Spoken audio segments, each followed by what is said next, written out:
Bueno, antes de analizar el suero antitoxina difteria, debemos analizar qué tipo de enfermedad es esto, en la cual es la difteria, que es una infección aguda de la faringe o cutánea, causada principalmente por cepas toxigenéticas del bacilo gram positivo, cual es el Corynebacterium diphtheria. Los principales síntomas que pueden ser infecciones no especificadas de la piel o la faringitis pseudomembranosa, seguidas por daños a los tejidos del miocardio nervioso. Esto ocurre después de haber pasado este tipo de síntomas, que es en la faringitis o cutáneas, o secundarias, que es por mismo de la exostatina, y también existe un estado de portador asintomático que solo se puede describir mediante un análisis que es por la confirmación de un cultivo. Bueno, tenemos los signos y síntomas. Después del periodo de incubación, que va en promedio entre 5 días y un periodo de predominio, que es de 2 a 24 horas, los pacientes por lo general presentan dolor de garganta, fiebre, fatiga, taticardias, que son signos habituales de este tipo de bacteria.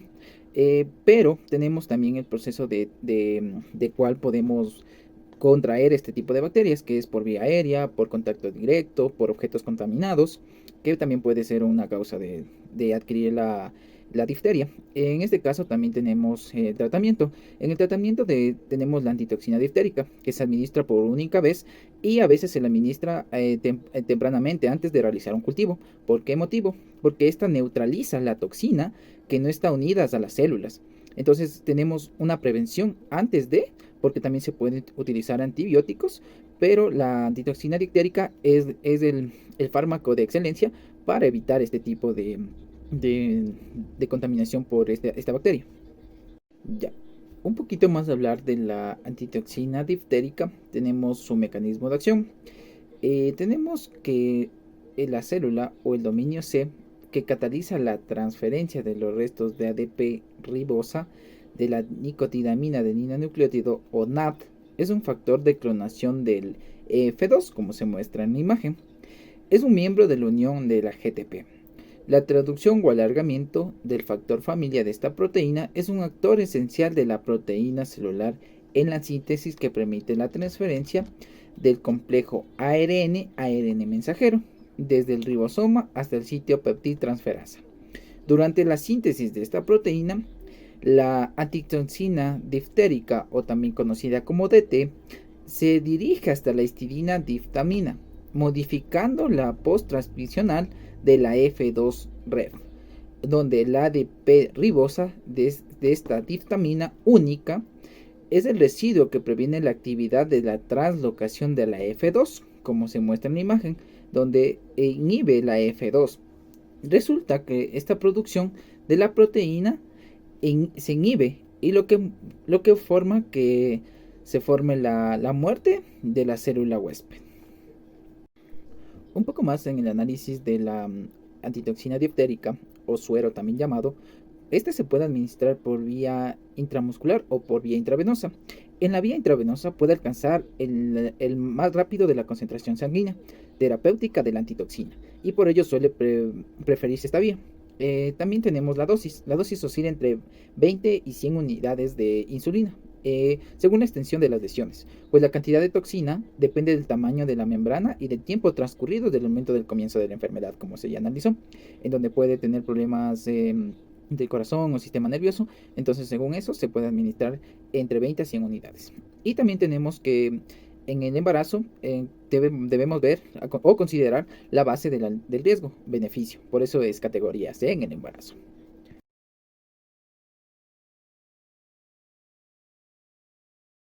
Ahora voy con lo que es el suero antiofídico. Para esto primero definamos el ofidismo. El ofidismo es el síndrome causado por la inoculación de sustancias venenosas de alguna de las serpientes venenosas, en sí por su mordedura. Y en Ecuador tenemos las especies de la familia Viperidae y Elapidae. Para el caso de Viperidae tenemos la serpiente Botrops del género Botrops como la más representativa. Y del caso de la Elapidae tenemos del género Micrurus, que es el más representativo. El accidente botrópico. Este es ocasionado por serpientes de los géneros Botrops, Botrocophias, Botropsis, Botriechis y Botridium. El envenenamiento puede resultar en discapacidad o en letalidad si hay alguna complicación más grave. Y aquí abajo tenemos una imagen de un accidente botrópico. Aquí en esta imagen se muestra la gangrena que está sufriendo dicha persona. Bien, tenemos como guía para este tipo de accidentes el documento titulado El manejo clínico de envenenamiento por mordeduras de serpientes venenosas y picaduras de escorpiones. Este es publicado por el Ministerio de Salud Pública. Aquí se muestra cómo se debería manejar adecuadamente este tipo de accidentes. Y también nos muestra la distribución geográfica que tienen estas especies, sus nombres y sus características físicas. Dentro de la fisiopatología del envenenamiento, lo que tenemos son dos tipos, manifestaciones locales y las alteraciones sistémicas. Dentro de las manifestaciones locales tenemos inflamación, dolor y la destrucción tisular. Dentro de las alteraciones sistémicas tenemos hemorragia, alteraciones de la coagulación y el choque vascular. Esto se da porque los venenos de los viperidos en sí contienen enzimas coagulantes y procoagulantes, como la serina, las proteinasas del tipo trombina y melatoproteinasas. Estas actúan activando los factores 10 y 2 de la cascada de coagulación. Y la desfibrinación y alteraciones en las pruebas de coagulación se manifestarán por el consumo de fibrinógeno, que, bueno, esto es producido por dichas sustancias. También tenemos que la principal consecuencia del sangrado sistémico que se genera por este envenenamiento es la hipovolemia. Y esta causa directamente, conduce a tener un choque cardiovascular. Y esta es una de las principales causas de muerte por el envenenamiento de vipéridos. Dentro del diagnóstico tenemos que es esencial realizar la prueba del coágulo en un establecimiento de salud. Para esto primero extraemos 5 mililitros de sangre de la extremidad no afectada, colocamos en un tubo de tapa roja sin gel, no se debe agitar el tubo, y como tercero observar a los 20 minutos. Y la interpretación se da de dos maneras. Si hay formación de coágulo, se dirá que la prueba es negativa y se debe reevaluar a las 12 horas posteriores. Y si no hay formación de coágulo, es una prueba positiva. Y aquí se da inicio a la terapia del antiveneno. Además de eso, debemos realizar asepsia y antisepsia del sitio de la mordedura. Mantener el miembro afectado en reposo y en una posición neutral. Evaluar y clasificar la severidad del tratamiento. Esto es algo que veremos en la diapositiva siguiente. Y bajo ningún concepto se debe usar un AINE. La clasificación del accidente ofídico por serpientes de la familia Viperidae, según los grados de severidad, es lo que nos muestra este cuadro. Y principalmente tenemos que la prueba del coágulo es determinante para conocer la severidad. Aquí tenemos no envenenamiento, leve, moderado y grave. Como podemos ver, en los casos de no envenenamiento y leve, tenemos que la prueba del coágulo resulta en un coágulo en sí. Y las pruebas para la severidad moderado y grave, en este caso no coagula. Y además de esto, debemos ver los síntomas para poder ofrecer una terapia adecuada, midiendo el grado de severidad. Bien, ahora vamos a decir con lo que es el suero antiofídico. Este pertenece al grupo J del Cuadro Nacional de Medicamentos Básicos. Y aquí está dentro de los sueros inmunes e inmunoglobulinas. Su presentación es un líquido parenteral o sólido parenteral también. Y su administración claramente es parenteral. Este suero está constituido por fragmentos de inmunoglobulina G, perimune antivipérida de caballo. Este se elabora principalmente a partir del plasma de los equinos. Bien, dentro de las indicaciones, tenemos que en el caso de un accidente ofídico por Botrops se debe administrar el antiveneno específico para Botrops. Y se debe considerar que puede haber una posible reacción de hipersensibilidad. Este suero debe ser aplicado rápidamente dentro de las primeras 24 horas. Y algo que hay que tomar en cuenta es que el suero antiofídico neutraliza específicamente el veneno contra el cual fue elaborado, mas no tendrá acción sobre las lesiones que se hayan producido antes de su aplicación.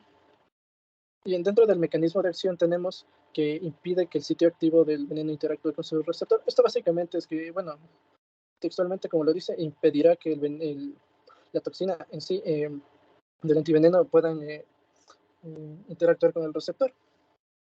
Y así no se producirán los efectos fisiopatológicos que mencionamos anteriormente. Dentro de las contraindicaciones y precauciones, tenemos que de persistir el alterado de las pruebas de coagulación, se puede usar el suero más días. Esto se puede hacer hasta que cambie el panorama de las pruebas de coagulación, hasta que sea mejor en sí para el paciente. El paciente puede presentar reacciones alérgicas. Esto es debido a que es un producto biológico elaborado a partir del plasma de los equinos, como ya se mencionó antes. Y también tenemos que para un paciente recién mordido que tenga huellas de los colmillos y que no tenga síntomas, deberá ser observado por lo menos 15 horas. Hay que tranquilizarlo y canalizarlo para una administración de solución salina isotónica. Entablillar o inmovilizar la extremidad afectada también. Dentro de la posología tenemos que El suero antiofídico se aplica por vía intravenosa, como vimos antes, es un líquido parenteral o polvo también parenteral. Esto se administra lentamente y durante 30 a 60 minutos. El diluido se diluye en 500 ml de cloruro de sodio al 0,9% o en dextrosa también es una alternativa al 5%. Y durante la aplicación del suero se debe observar constantemente al paciente. Para determinar una dosis, nos debemos basar en sí en los síntomas y en la severidad del paciente y podemos usar como guía el cuadro que tenemos a la derecha. Bien. Dentro de los efectos adversos tenemos reacciones de hipersensibilidad del tipo 1 mediadas por inmunoglobulina E, y esto se caracteriza por presentar rash, urticaria, prurito y broncoespasmo. Dentro de la categoría del embarazo no existe una información basta para poder definir, pero de la información que se halló, eh, se nos presenta que el uso del suero tiene una indicación absoluta en caso de embarazadas. Y bueno, dentro de lo que son interacciones, no se han reportado interacciones hasta el momento con algún otro medicamento o alteración frente a alguna prueba de laboratorio.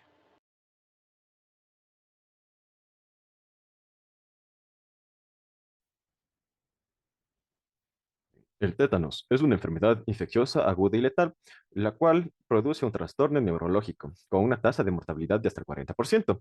Cualquier lesión o trauma tiene la posibilidad de contraer lo que es la infección por Clostridium tetani.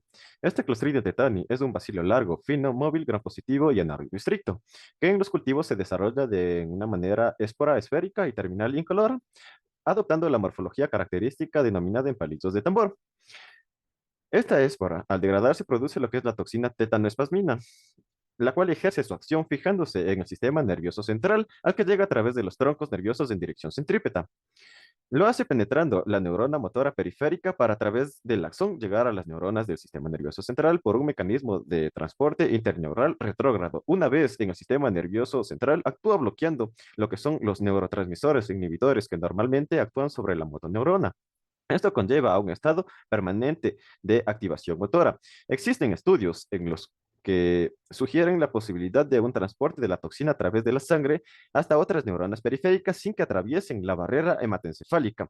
Los síntomas del tétanos incluyen lo que es rigidez mandibular, que es muy frecuente, dificultades para deglutir, inquietud, irritabilidad, rigidez en el cuello, brazos o piernas, arqueamiento en la espalda, cefalea, odinofagia y espasmos tónicos. A continuación están los artículos de los cuales se extrajo la información del tétanos, los cuales tienen una escala de evidencia 4 y una fuerza de recomendación C.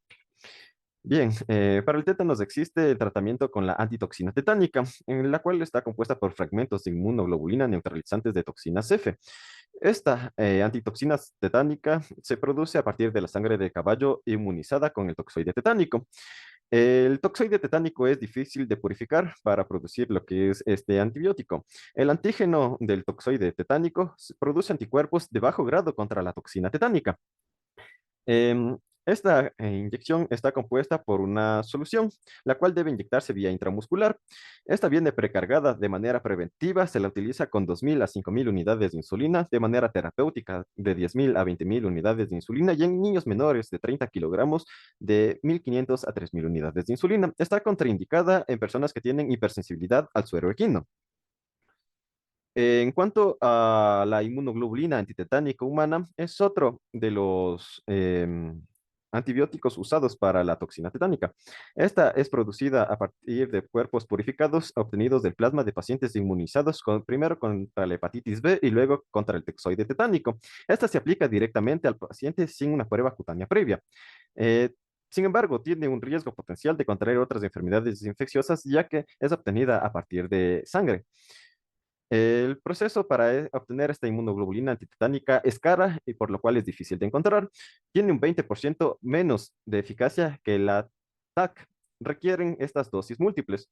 En cuanto a la composición y vía de administración, viene en solución para inyección vía intramuscular en ampolla o jeringa precargada de 250 a 500 unidades de insulina. En caso de contraindicaciones de reacciones adversas, estas no se deben administrar en caso de alergia y se debe evitar su administración en un vaso sanguíneo ya que puede provocar un riesgo de shock. A continuación está el artículo del cual se extrajo la información y muchas gracias.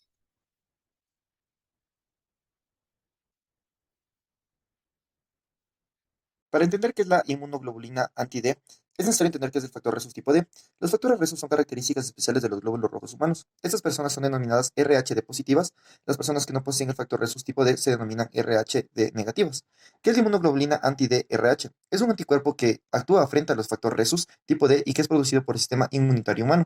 Cuando una persona Rhd negativa recibe sangre Rhd positiva, su sistema inmunitario reconocerá los glóbulos rojos Rhd positivos como extraños a su organismo e intentará destruirlos. El medicamento Ropilac evita que la madre RH negativa forme anticuerpos contra los eritrocitos RH positivos del feto, que pueden pasar a la circulación materna durante el nacimiento o el aborto, y en los niños RH positivos, estos anticuerpos producen anemia hemolítica del recién nacido. Ahora bien, su presentación consta de 300 microgramos sobre 2 mililitros de solución inyectable en jeringa precargada por vía intramuscular o intravenosa. Mecanismo de acción. Si una persona Rhd negativa recibe una dosis suficiente de inmunoglobulina humana anti-D, RH puede prevenirse la isoinmunización frente al factor Rhesus tipo D. La inmunoglobulina anti-D contenida en este medicamento destruirá los glóbulos rojos de Rhd positivos extraños inmediatamente. Así el sistema inmunitario de la persona no fabricará sus propios anticuerpos. Indicaciones. Su uso se da en dos situaciones. Uno, en una mujer Rhd negativa embarazada portadora de un bebé Rhd positivo, o también puede ser en muerte fetal intrauterina, aborto o amenaza del mismo, hemorragia transplacentaria como consecuencia de una hemorragia preparto o traumatismo abdominal. En el siguiente caso, en adultos, niños o adolescentes de 0 a 18 años Rhd negativos que han recibido accidentalmente perfusiones, o sea, transfusiones de sangre, Rhd positivas u otros preparados que contienen glóbulos rojos, Rhd positivos, como un concentrado de plaquetas o transfusión equivocada. Efectos adversos. Raramente se dan estos efectos entre 1 y 10 usuarios de cada 10.000 personas. Ahora bien, puede aparecer pequeñas ampollas que pican o también llamados abones en la piel o en todo el cuerpo, que va a ser una urticaria generalizada. También va a haber una disminución brusca de la presión sanguínea o shock. En el caso de las contraindicaciones puede haber una hipersensibilidad a las inmunoglobulinas humanas y en la categoría de embarazo es tipo A. Puede ser utilizado y no se encuentra ningún efecto adverso. En la interacción con otros medicamentos, puede interaccionar con vacunas con virus vivos atenuados, puesto que va a reducir el efecto de la vacuna, y en el caso con pruebas serológicas, puesto que puede dar resultados falsos positivos en dichas pruebas. En la bibliografía tenemos 3 artículos científicos. El primero, enfermedad hemolítica perinatal o manejo de la enfermedad Rhd negativa, con un nivel de evidencia 4 y un grado de recomendación C.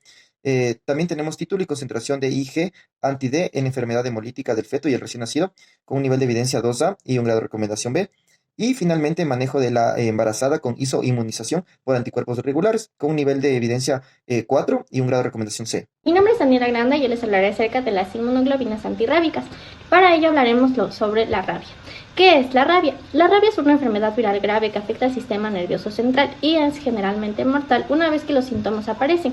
Las inmunoglobinas antirrábicas contienen anticuerpos específicos contra el virus de la rabia y se administran para proporcionar una protección inmediata, mientras el sistema inmunológico del paciente desarrolla su propia respuesta inmune. Las inmunoglobinas antirrábicas son un tipo de tratamiento que se utiliza para prevenir la propagación del virus de la rabia después de una exposición potencial de este virus.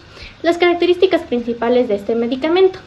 El Imogam, también conocido, es un medicamento que pertenece al grupo terapéutico de los ceros inmunes e inmunoglobinas. El Imogam rabia está indicado en prevención después de una exposición de la infección de la rabia en personas expuestas del virus de la rabia, especialmente en casos de exposición grave como por ejemplo arañazos, mordeduras de un animal sospechoso de tener rabia u otras enfermedades que incluyen la contaminación de la membrana de la mucosa por saliva del animal. El Imogam siempre debe usarse en combinación con una vacuna antirrábica. Sin embargo, hay ciertas excepciones que veremos a continuación. Composición del Imogam rabia.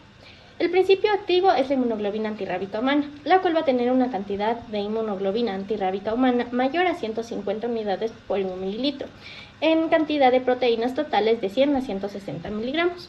La concentración de proteínas va a ser de 100 a 140 gramos por litro, de las cuales al menos el 90% van a constituir a inmunoglobinas de tipo G. Las inmunoglobinas antirrábicas específicas van a ser de 150 a 300 unidades por mililitro. Los demás componentes van a ser glicina, cloruro de sodio y agua en preparación para inyectables. Mecanismos de acción de las inmunoglobinas antirrábicas. Para ello hablaremos de 4 puntos importantes. El primero va a ser la neutralización del virus. Las inmunoglobinas antirrábicas van a contener anticuerpos específicos contra el virus de la rabia. Cuando se administran, los anticuerpos se unen al virus de la rabia presente en el cuerpo y neutralizan su capacidad para infectar a las células, y así evitar que el virus se propague y cause una infección. En segundo punto tenemos la protección temporal. Aquí los anticuerpos presentes en las inmunoglobinas antirrábicas van a brindar una protección inmediata al paciente mientras su sistema inmunológico desarrolla una respuesta inmunitaria más específica y duradera. Esto lo que va a ayudar es a permitir al sistema inmunológico del paciente generar sus propios anticuerpos contra el virus de la rabia a lo largo del tiempo. Como tercer punto vamos a tener que ayuda al sistema inmunológico. Además de neutralizar el virus directamente, las inmunoglobinas también ayudan al sistema inmunológico del paciente a reconocer y eliminar el virus con mayor eficacia. Esto acelera la respuesta inmunitaria del paciente y aumenta las posibilidades de prevenir una infección. Como cuarto punto tenemos las inmunoglobinas de tipo G. Estas van a estar frente al virus de la rabia, dado que estas son una clase muy importante de anticuerpos que pueden unirse a los receptores Fc. Estas van a ayudar a las células inmunitarias para medir diversas respuestas inmunitarias como son la fagocitosis, la activación de la inflamación y la regulación de las respuestas inmunológicas. Esta interacción entre los receptores Fc y las inmunoglobinas de tipo G es fundamental para el funcionamiento eficaz del sistema inmunológico en la defensa contra el virus y otras amenazas para la salud, como en este caso es la rabia. Indicaciones. El Imogam rabia está indicada para la seroprofilaxis post-exposición de infección por rabia en sujetos sospechosos de haber estado expuestos al virus de la rabia, especialmente en casos de exposición grave, por ejemplo, arañazos y mordeduras por un animal sospechoso de tener rabia, y otras heridas que incluyen la contaminación de la membrana de la mucosa por saliva de este animal. La inmunoglobina antirrábica humana debe siempre usarse en combinación con la vacuna antirrábica. Sin embargo, hay ciertas excepciones. Esta es cuando los pacientes ya han sido previamente inmunizados con la vacuna antirrábica y que disponen de una documentación que afirme que han sido vacunados con esta vacuna de cultivo celular. Aquí únicamente estas personas pueden usar y recibir solo la vacuna de las antiinmunoglobinas. La forma de administrar el Imogam se debe de administrar por vía intramuscular. La mayor parte de la dosis deberá, siempre que sea anatómicamente posible, infiltrada y cuidadosamente alrededor y en lo más profundo de la herida. Cualquier resto debe inyectarse lentamente por vía intramuscular, en una única inyección o en un lugar distante, usando para administrar la vacuna antirrábica. El Imogam rabia no debe administrarse utilizando la misma jeringa o el mismo lugar del cuerpo en el que se administró la vacuna antirrábica. Esto es muy importante. Y los procedimientos de los primeros auxilios recomendados incluyen un lavado inmediato a fondo de la herida como mínimo de 15 minutos, utilizando agua, jabón y povidona yodada u otras sustancias de efecto letal probado frente al virus de la rabia. Si el jabón o un agente antiviral no está disponible, la herida se debe lavar a fondo con agua. Los efectos adversos. Como en sí no existen datos conscientes sobre la frecuencia de los efectos adversos en ensayos clínicos, sin embargo se ha encontrado efectos muy raros en ciertos pacientes, como son los cardíacos, la hipotensión, los vasculares, la taquicardia, gastrointestinales, náuseas y vómitos, trastornos generales como reacciones alérgicas, fiebre, escalofrío, dolor, molestias en el lugar de inyección, en el sistema inmunológico, shock anafiláctico, reacciones del tipo alérgico, en la piel vamos a tener reacciones cutáneas, prurito general y erupciones. En las contraindicaciones, debido al riesgo mortal asociado a la rabia, no hay contraindicaciones a la administración de la inmunoglobina antirrábica. Sin embargo, hay advertencias y precauciones. Para ello se debe no administrar por vía intravenosa debido al riesgo de shock. El paciente debe permanecer vigilado al menos por 20 minutos después de la administración. El Imogam rabia también contiene una pequeña cantidad de inmunoglobina tipo A, las cuales las personas con déficit de inmunoglobina A pueden desarrollar anticuerpos anti-inmunoglobina A y estas pueden presentar reacciones anafilácticas. Después de la administración de componentes sanguíneos que contengan inmunoglobina A, la infiltración de heridas en algunos lugares anatómicos como son las yemas de los dedos debe tratarse con cuidado para así evitar cualquier incremento en la presión en el comportamiento del tejido. Y esto se denomina el síndrome comportamental. Dentro de las interacciones de los medicamentos vamos a tener la vacuna antirrábica. La inmunoglobina y la vacuna deben administrarse en dos lugares diferentes del cuerpo. La inmunoglobina y la antirrábica, la primera dosis de la vacuna antirrábica, deben administrarse después de 3 a 6 exposiciones, tan pronto como sea posible. Las dosis adicionales de la vacuna antirrábica deben administrarse de acuerdo a las recomendaciones nacionales de cada país.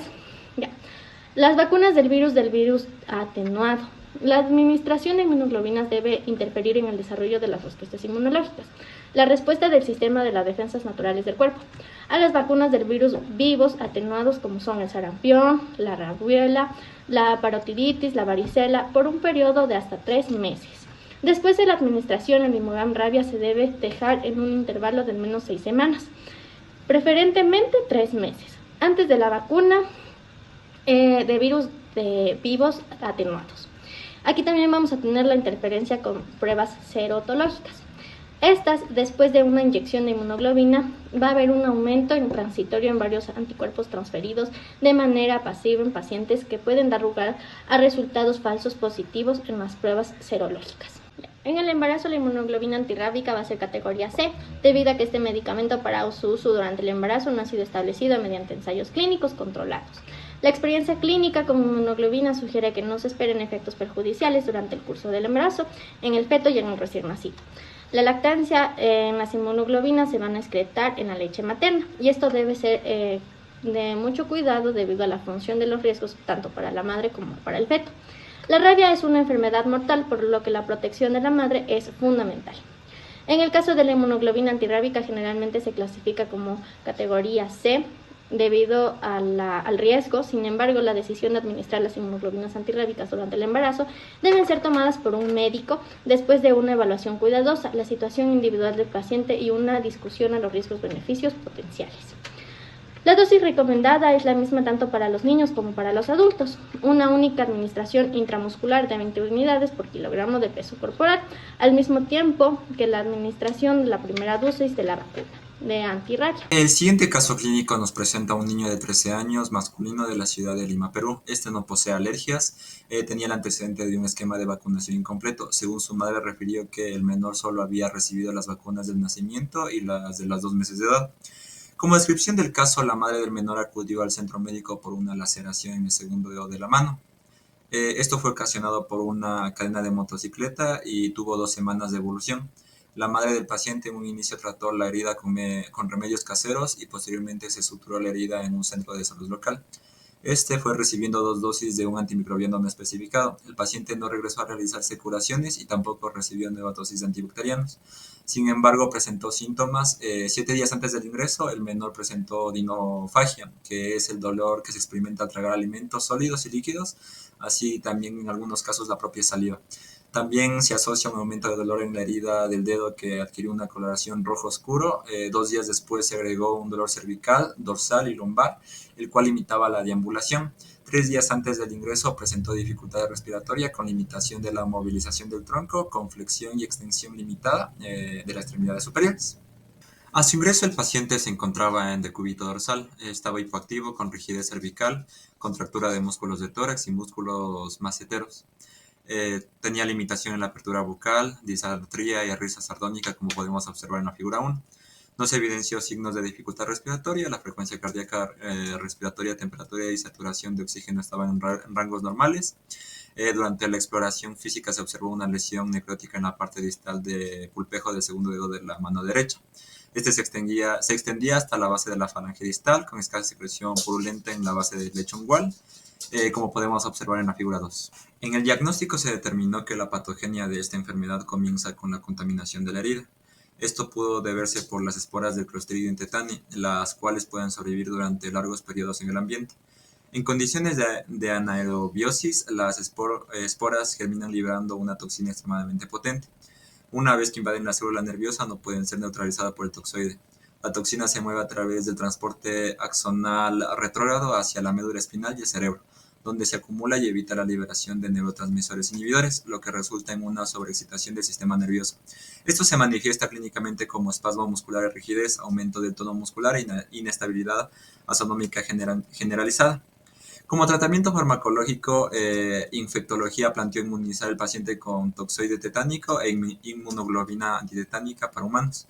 Aunque tenía alto riesgo de amputación del dedo necrosado afectado, se realizaron curaciones seriadas con extracción de tejido necrótico, confirmándose la viabilidad de la falange.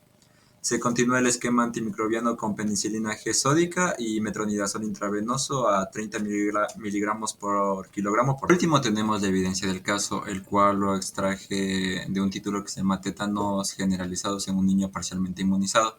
Este artículo es de nivel de evidencia 1A con grado de recomendación A. El resumen de este artículo es de que este caso es causado por la toxina del Clostridium tetani, el cual ingresa en el organismo a través de las heridas contaminadas por cuerpos extraños.